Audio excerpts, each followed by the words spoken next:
Greetings, vac fans. I haven't done one of these extreme edge cleaning slow-mo videos in a while, and I have this 2015 Avalir that has not been touched. See, it's kind of a little gross.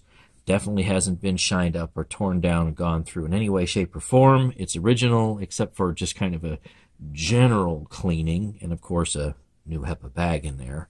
So what we do, if you are new to these tests, I do have a playlist with this, is we go ahead and we put some flour on the top of the carpet to show you it is indeed cleaning the top of the carpet.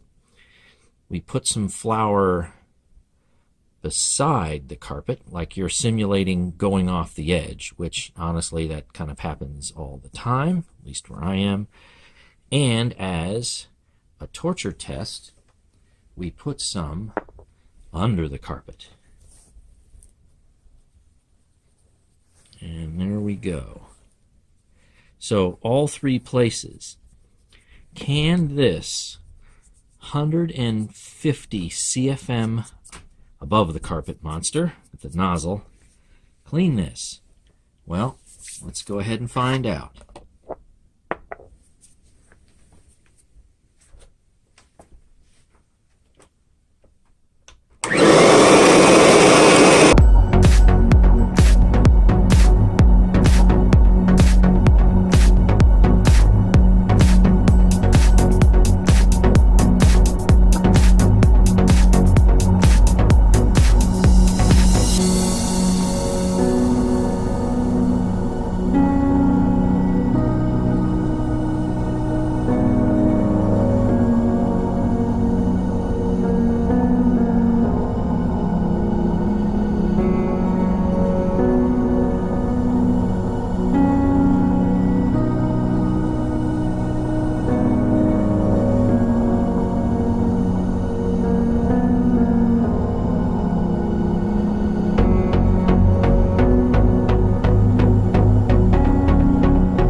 Carpet position 3. So let's see. Well, yeah, pretty much perfect. On top, yep, there's absolutely nothing. All right, here's the piece de resistance. Totally clean. Nothing. Here, I'll even stretch it out for you. Nothing on the backing. All three places, one pass. Yep, gee, what a surprise. Nah, I'm not shocked. Are you? All right. Until next time, happy vacuuming.